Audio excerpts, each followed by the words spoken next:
If you're moving to Dallas, Texas, and you don't know much about what you need to know in order to buy a home here, well, today I want to share with you what nobody tells you about buying a home in Texas so that before you move out here, before you go under contract, you know exactly what to do. But again, there are a lot of more specifics and details that me as a realtor can definitely help you out. My name is Daniel. I'm a realtor and a loan officer here in Dallas, Texas. If you're thinking of moving to Dallas, Texas, you want to buy a home, or you already live here and you want to sell your home, feel free to call, text, email, whatever you prefer. I'm happy to help you out. So today I want to share with you a number of topics that people don't share. And the very first thing I want to talk about has to do with foundation, because every state is going to be different. Some states are going to be similar to Texas, and most of the states are not going to be similar whatsoever.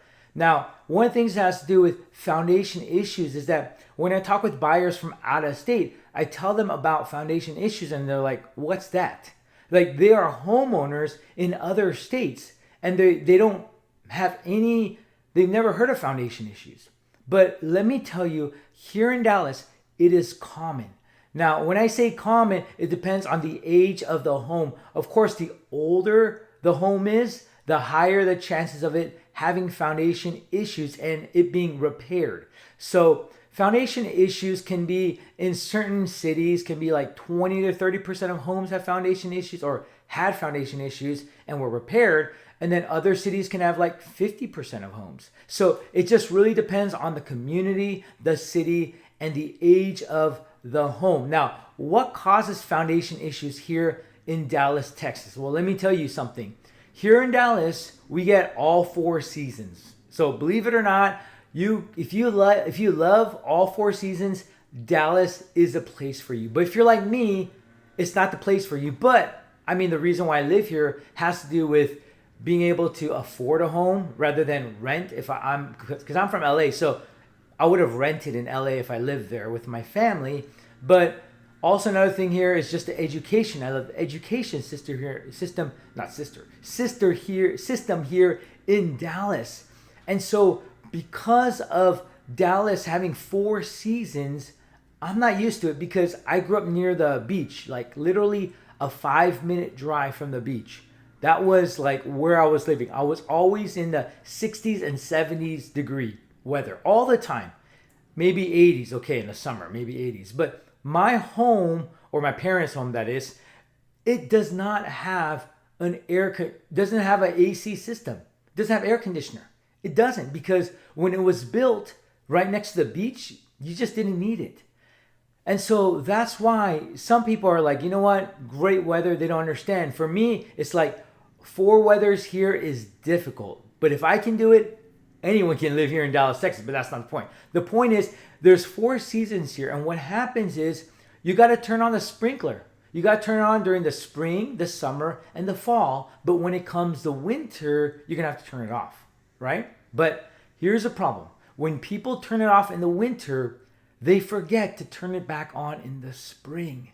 And what happens is life gets so hectic. It's so busy. You got kids growing up, or you got maybe a 5th newborn baby or whatever it is, right? I only have one, so thank goodness. My life isn't as hectic as other people, but it's still hectic. And so it's very easy for us as homeowners to forget to turn the sprinklers back on during the spring. After the winter, you got to turn it back on during the spring. People forget about that. And what happens is you go through the spring, the summer, really hot 90s, 100-degree weather, and you go through that whole summer without watering your lawn. That's going to cause dry land, dry soil, and that's going to cause foundation issues. So this is very important here in Dallas. So when you look at a home, you're gonna get the seller's disclosure, and it might have foundation repairs done or not. And that's kind of where me as a realtor will help you, guide you through all of that. The next topic I want to share with you has to do with roof damage. Here in Dallas, we have a lot of hail. What does that mean?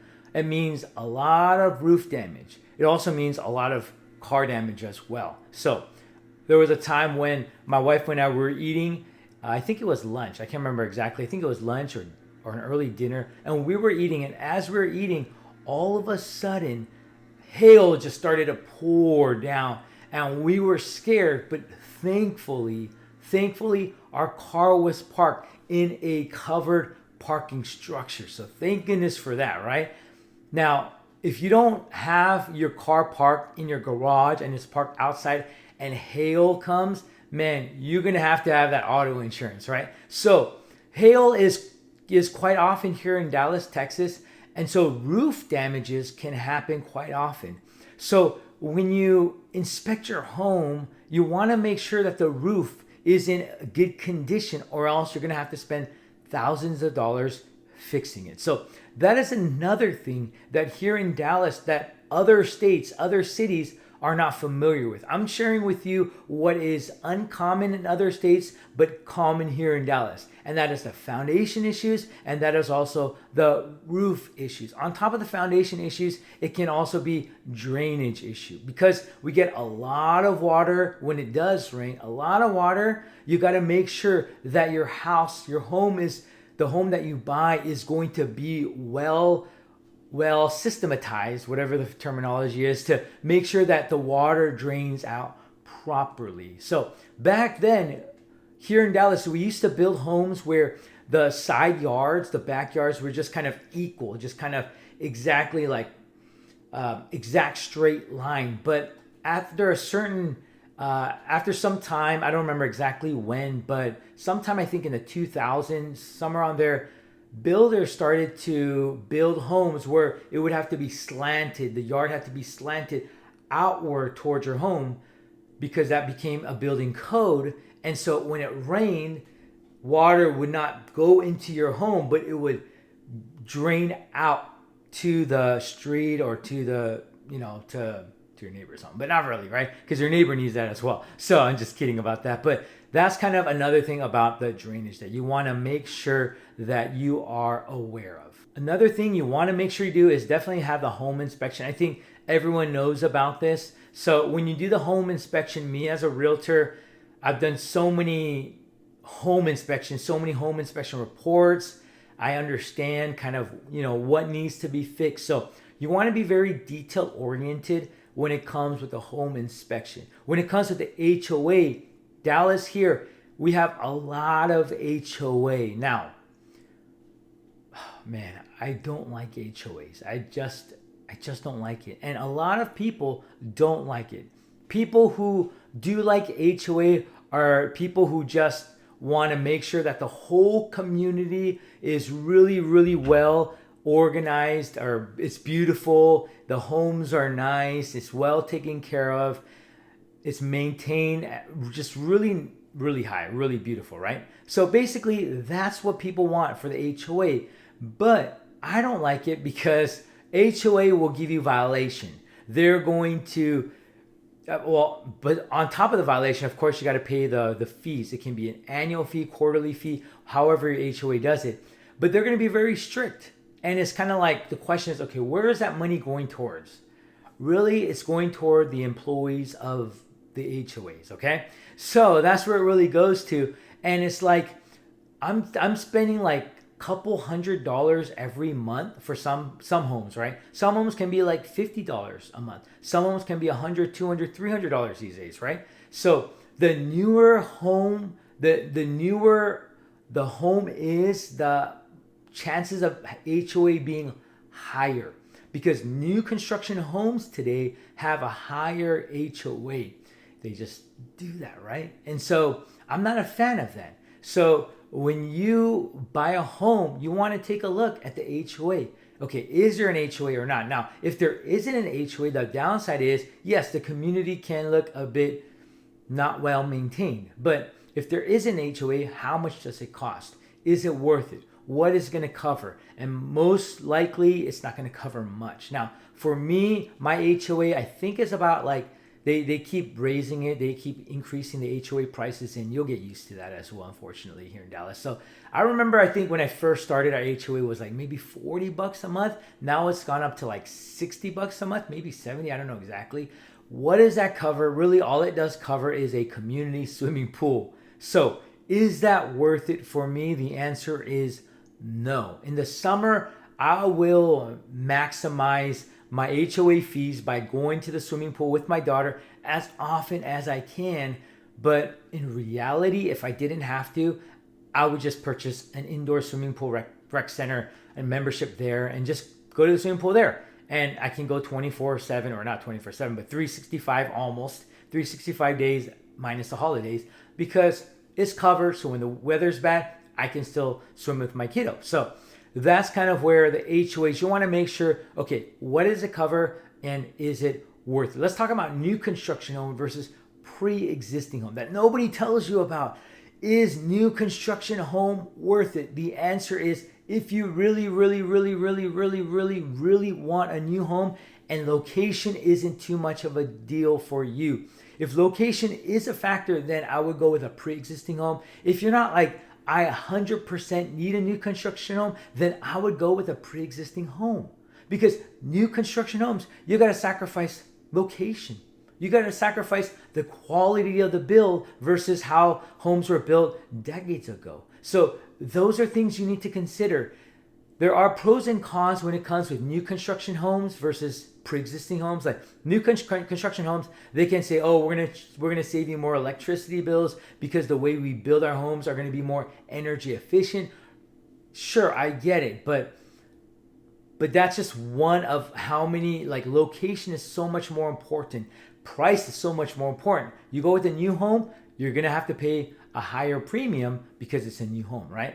And so that's something you want to take into consideration when you buy a new home or a pre-existing home. I've worked for two new builders, and so I know exactly what it is like to buy a home with new builders. So if you want to buy a new home or a pre-existing home, whatever you want, feel free to contact. Definitely help you out with that. All right, another thing that you want to do is when you buy a home, survey. You're going to have a survey. Now, a lot of times when the homeowner has a survey and that gets approved, then everything is good. Now, what happens when a homeowner doesn't have a survey or a survey gets rejected? Then chances are the buyer is going to possibly pay for that, but it really depends on how you negotiate everything, all the terms.